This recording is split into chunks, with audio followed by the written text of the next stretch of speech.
Bon ben les amis, on continue aujourd'hui avec les histoires qui se cachent derrière les photos que l'on retrouve dans mes calendriers 2024, dans les deux modèles. J'en ai un qui est dédié à la taïga, j'en ai un qui est dédié à l'estuaire du Saint-Laurent.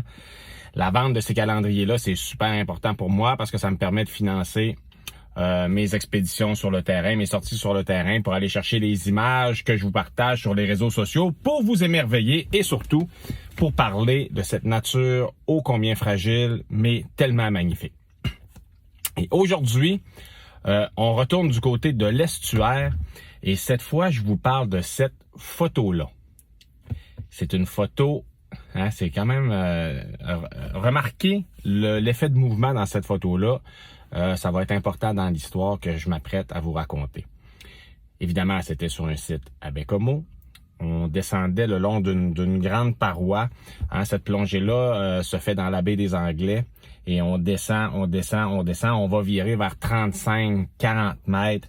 Il y a plein d'animaux qui sont accrochés sur le récif, sur la pierre.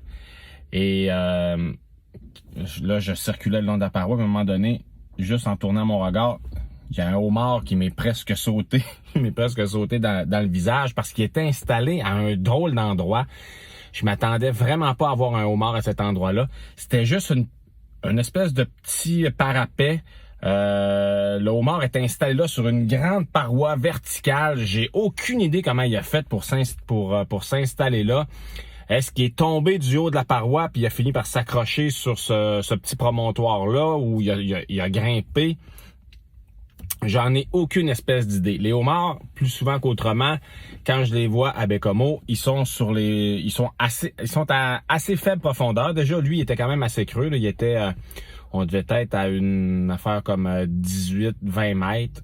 C'est quand même creux. Les homards, je les vois beaucoup plus autour de 5, 6, 7 mètres. Alors déjà, premier étonnement, ce qui fait que quand j'ai pas vu il s'est dressé vers moi avec ses pinces, puis on voit l'effet de mouvement, on voit la poussière qu'il a levée dans la photo, parce qu'il y avait comme un peu de sédiment sur ce promontoire-là. Moi, je suis plus habitué de les voir dans les roches, alors je m'attendais vraiment pas de voir un homard à cet endroit-là. Et c'est pour ça qu'on a un effet de mouvement. Ce qui fait que j'aime cette photo-là, l'effet de mouvement, on voit qu'elle est dynamique. Je vous parle depuis plusieurs années du fait que les homards sont de plus en plus nombreux sur les sites de l'estuaire. Il fait chaud, on est à Montréal, mais je suis à Montréal. Il fait presque 30. Je suis pas trop habitué à ça, là, 30 au mois d'octobre. Il fait chaud. Et en lien avec les homards, l'eau se réchauffe aussi dans l'estuaire. Ça n'a pas de lien avec la météo à Montréal, ceci dit. Là. Et il y a de plus en plus de homards, mais plus souvent qu'autrement, faible profondeur, cachés dans des trous, aiment plutôt les fonds sédimenteux, pas les promontoires de pierre. Alors, voilà pourquoi j'étais très étonné de voir ce homard-là à cet endroit-là.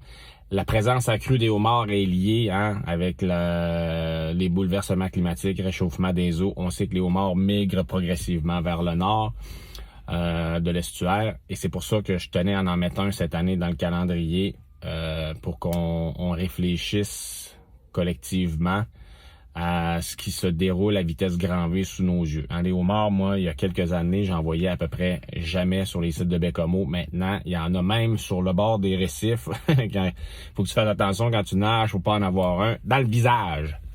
Alors voilà, c'était l'histoire de cette petite photo-là.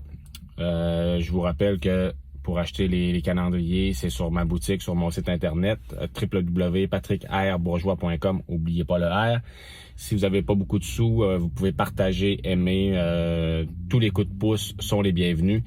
Vous pouvez vous abonner à ma chaîne YouTube, vous pouvez vous abonner à ma chaîne TikTok. Faites connaître mon travail. C'est vraiment, dans le monde d'aujourd'hui, par le truchement des réseaux sociaux, qu'on réussit à développer une petite entreprise comme la mienne. Je vous laisse là-dessus et demain ou dans les prochains jours, parce que demain je serai en déplacement. Il fait trop chaud à Montréal, je retourne vers l'est. Mais dans les prochains jours, je vais vous raconter l'histoire d'une photo qui sera tirée cette fois-ci du calendrier taïga. Merci, bonne journée.